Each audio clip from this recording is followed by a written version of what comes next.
This will draw people straight to you. Some people walk into a room and everyone orients towards them. It's not their looks and it's usually not what they're saying. By the time this video is finished, you'll know exactly what it is, why your body gives it away before you speak a word, and how to switch it on in yourself in the 90 seconds before you walk through any door. Because the thing that makes a person magnetic isn't a trait that they were born with. It's a state, and it's one that you can learn to drop into on purpose. You've met someone who had it. You couldn't tell me what it was, but you felt it in the first 30 seconds before they'd said anything clever and before you knew a single thing about them. Something about being near this person made you feel settled. You leaned in. You wanted to stay in the conversation a little bit longer than the conversation strictly justified. And afterwards, if someone had asked you why, you'd have shrugged and said something useless like, they just had good energy. Here's the thing no one tells you. There wasn't a personality trait, and it wasn't charisma in the way that we usually mean it. It was a physiological state, and it's one that you can be in too. The single most magnetic thing about a person isn't something that they do.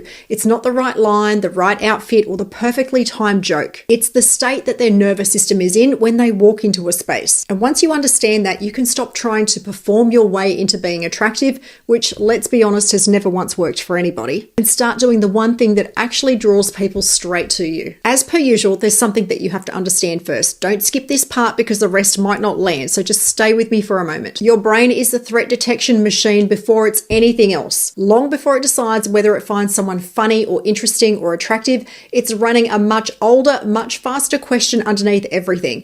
Am I safe with this person or am I not? That scan happens in a fraction of a second, completely beneath conscious awareness, and it never switches off. You do it to everyone you meet, and everyone does it to you. And here's what your brain uses to answer that question. It's not words. Words come far too late. It reads your body, your posture, the pace of your movements, the tension in your face, the rhythm of your breath. It's reading the state of your nervous system directly, and it's doing it in the first heartbeat of the interaction. So, when someone feels safe around you or they feel off around you before you've exchanged more than hello, that's not them being mystical. That is their threat detection system reporting back on what your body just told it. A regulated nervous system says one thing clearly, without a word, you're safe here. A dysregulated one, rushed, tense, overeager, sets off the faintest alarm and the other person leans back without knowing why. Everything from here is just what it looks like in practice. 1. You stop performing.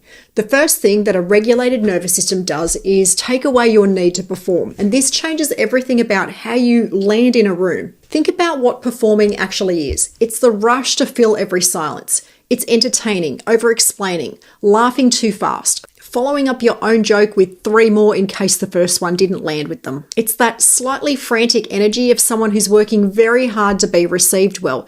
And the tragedy is the harder you work at it, the worse it lands, because effort of that kind reads as anxiety, and anxiety reads as a threat. When your nervous system is settled, the compulsion just simply isn't there. A silence opens up and you don't panic into it. You just let it sit because a pause doesn't feel dangerous to a regulated body.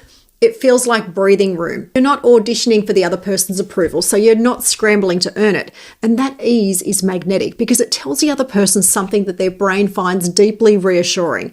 This person isn't afraid of me, which means I don't need to be on guard around them. There's a lovely irony buried here. The person trying hardest to be interesting is usually the least magnetic one in the room. And the person who's content to simply be there, taking up the space without apology, is the one that everyone tends to drift towards. You don't become attractive by doing more. Half the time, you become attractive by finally doing less. Tell me in the comments, I'd love to know, are you a silence filler? I ask that because I absolutely used to be the type who would answer my own question if the pause went too long. If you know the feeling, you're in very good company. 2, you move like you have somewhere to stand. Watch a regulated person move and you'll notice something that you can't unsee once you've clocked it.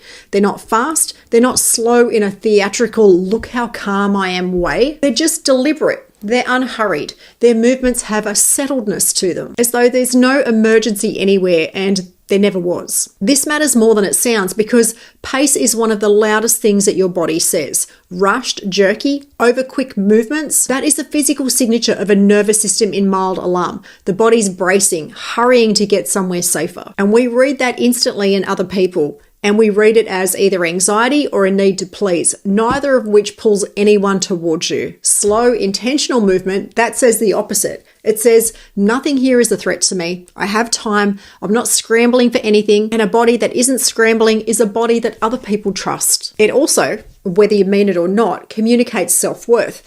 Think about how a person moves when they're desperate for a room's approval versus how they move when they genuinely couldn't be shaken. The reaching, the hovering, the slightly anxious quality of the first one against the grounded ease of the second. You don't have to announce your self-worth. Your pace announces it for you before you've said a single word, and everyone in the room has already heard it. 3, your body says safe before you do. This is the one that ties it all together, and it's the most important because it's the mechanism underneath everything else. Human beings are extraordinary at reading each other's bodies, and most of it happens without our permission. We are constantly automatically scanning the people around us, the set of their shoulders, the micro expressions flickering across their face, whether their jaw is tight or loose, whether their breathing is high or shallowed, low or settled. It happens in milliseconds, and we form a verdict about a person's safety long before we've consciously registered doing any of that. So a regulated nervous system doesn't just feel good from the inside, it transmits open posture, a face that isn't braced, easy breathing, hands that aren't fidgeting for an escape route. All of it's being picked up and decoded by every person near you, and all of it adds up to the same signal. You are safe with me, and there's almost nothing more attractive to a human being than feeling genuinely safe with someone, because safety is the thing our whole system is hunting for underneath every interaction we have. This is also why you can't fake your way there, and honestly, thank goodness. You can arrange your posture, paste on the relaxed face, tell your hands to be still, and if your nervous system is still jangling underneath, your body will leak it out anyway through 100 signals too small to consciously manage. The face might relax, but the breath stays high. The shoulders drop, but the eyes are darting around. Other people don't know what they're detecting, but they come away feeling that something just didn't quite add up. Only way to look safe all the way down is to actually be regulated, which is annoying if you are hoping for a shortcut and freeing once you accept that there isn't one. Has your body ever completely sold you out at the worst moment? Sweaty hands, wobbly voice, the whole production. So now let's get practical, because regulation isn't a personality that you're born with. It's a state that you can drop into, and your body gives you direct access to it if you know which levers to pull. Start with your breath. It's the fastest way in.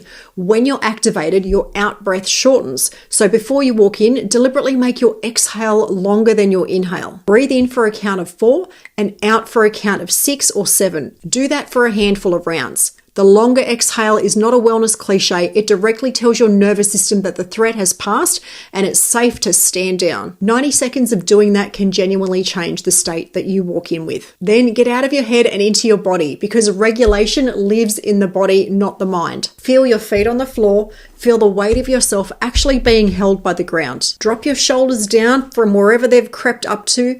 Unclench your jaw. Let your hands hang heavy instead of fussing.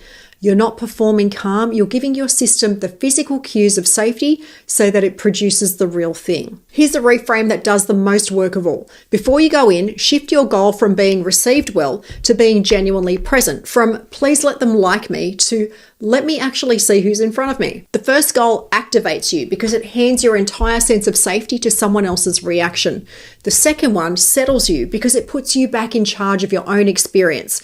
Presence regulates. Performance does the opposite. Aim for presence and your nervous system will follow there. Let's bring this all together. The thing that draws people straight to you was never a technique. It was never going to be found in a better line or a clever opener. It's the state you arrive in when you arrive. A nervous system that isn't braced for a threat, telling every person near you in a language older than words that they're safe in your company. Everything we covered flows from that one source. You stop performing because a settled body has nothing to prove.